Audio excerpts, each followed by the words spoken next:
Hello everyone. We're going to start off with a children's book today. So yeah, let's get started. Okay, children's books.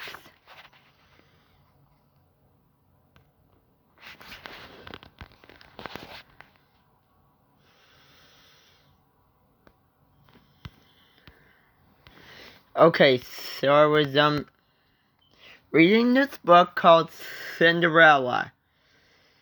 Alright, Cinderella. Once upon a time, there lived a young girl named Ella. She was the beloved daughter of a merchant and his wife. When Ella was just a child, her mother died. Her father married again soon after.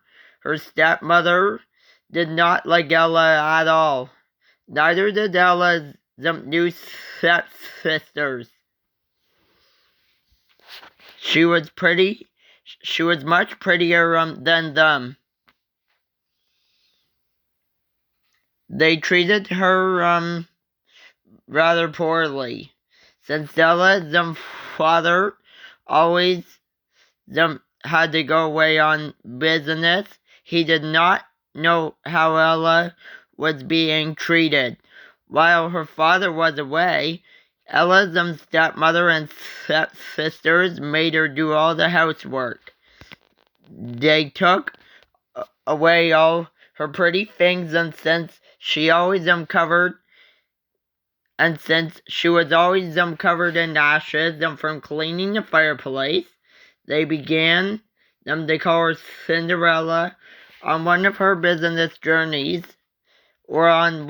business journeys, Cinderella's father passed away, leaving her in the care of her cruel stepmother and stepsisters. As she was of a kind and gentle nature, Cinderella did not mind doing all the household work.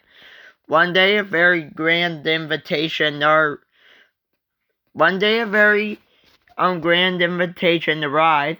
The messenger came from the palace, inviting all the fair young maidens of the land to attend the king's ball. The handsome young prince was to choose one of them for his wife at the ball. The stepsisters were beside themselves with joy as they planned what dresses they would wear to the ball. They could talk about something else. What shall I wear to the ball? Poor Cinderella asked, as she watched her stepsisters, she watched her stepsisters. One of them laughed cruelly. Surely you do not think we would take you to the ball. The prince would never take a little rag like you for his wife. The other one added. Cinderella, her stepmother, said, "You may go to the ball if you finish all your work." This made Cinderella happy. On the day of the ball, she woke up at dawn, then worked hard throughout the day to finish all her duties on time.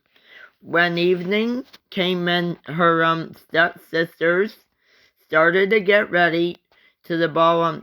Cinderella went to her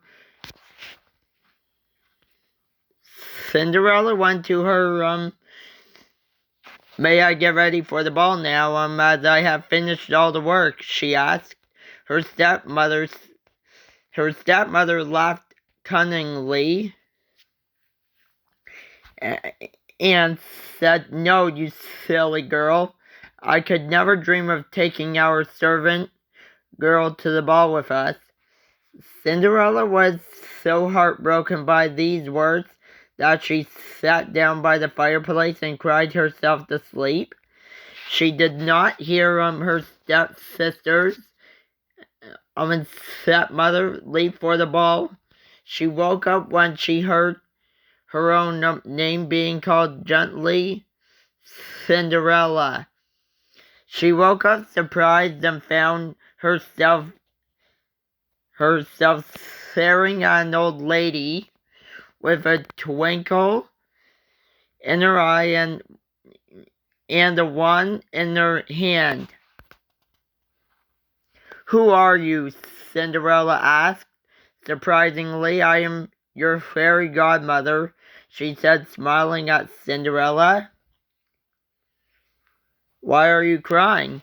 "Because I wished I could have gone to the ball too," sobbed the girl. Or sobbed the girl. My stepmother and stepsisters have gone to the ball, leaving me behind. Oh, but you shall go to the ball, my dear, and you must bring me everything that I ask you to at once." "Yes, of course," Cinderella said with a hope. "Bring me a large pumpkin from the vegetable patch, 6 mice, some from the barn, and 4 lizards from the garden." Cinderella did as she was asked. With a wave of the wand, the pumpkin was turned into a glittering golden coach, and the mice into 6 appear white horses. The lizards became elegant footmen dressed in green velvet. "But I have nothing to wear to the ball," Cinderella told her fairy godmother not to worry. Her fairy godmother replied. She waved her wand again. Cinderella's tattered dress, covered in ashes, disappeared. She stood there in the white dress, glittering with golden stars on her feet, or tiny glass slippers, or with diamond heels. Cinderella could not thank her fairy godmother enough. "Now hurry up, my dear," her fairy godmother said, and take care to come home before midnight, because that is when my magic will end." When Cinderella arrived at the ball, dressed in no finery, everyone stopped to look at her. She caught the prince's eye, who came and asked her to dance. He was so taken by her beauty that he danced with her all evening, ignoring the maiden who had come to the ball. The stepsisters were beside themselves with fury. They sat there frowning, making themselves look even uglier. Cinderella was enjoying herself so much that she completely forgot her fairy godmother's warning. When the first stroke of midnight was heard, she turned away from the prince with a cry. "Please forgive me," she said, as she fled down from the palace and ran down the steps to her carriage. "Wait!" shouted the prince as he ran after her. "But please tell me your name." In her haste to get down the flight of stairs, a glass slipper slipped off her foot. Cinderella did not even dare to turn back and get it. She hurried home as soon as she reached the gates, Cinderella's beautiful dress disappeared, and she once again clad in rags. Meanwhile, the prince picked up the glass slipper and went inside the palace.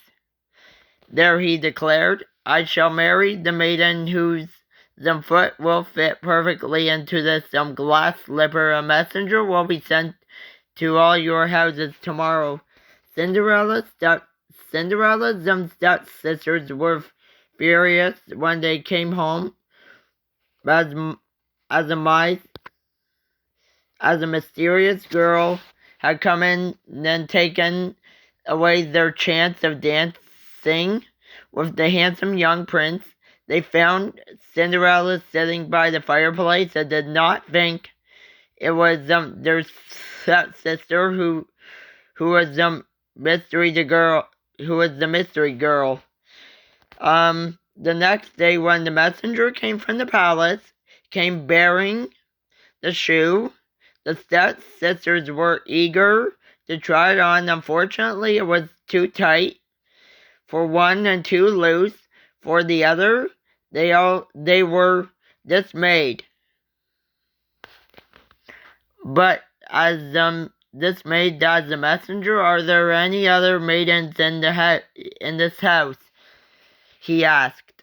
"No," but the stepmother said at once. Please, let me try this shoe," Cinderella said from the shadows. "Oh, but she is a servant girl," her stepsisters cried. "Maidens in the kingdom will have to try the shoe," the messenger said. Cinderella tried on the shoe, and it fit her perfectly. The prince was overjoyed to know that his one true love had been found. He came out of the royal carriage and whisked her away to meet the king and queen. They were married the very next day. The stepmother and stepsisters were punished for their cruelty by the king. The prince insisted. The stepsisters spent one day a week working in the palace kitchens, just to remind them how horrid they had been to Cinderella. As for the prince and Cinderella, they lived happily ever after.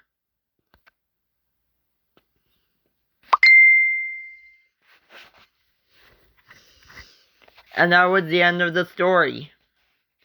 So anyways, if you guys have enjoyed this story, please don't forget to like, subscribe, comment, and hit that notification bell right next to the subscribe button if you want to see more stories like this. Anyways, thank you so much for watching, guys.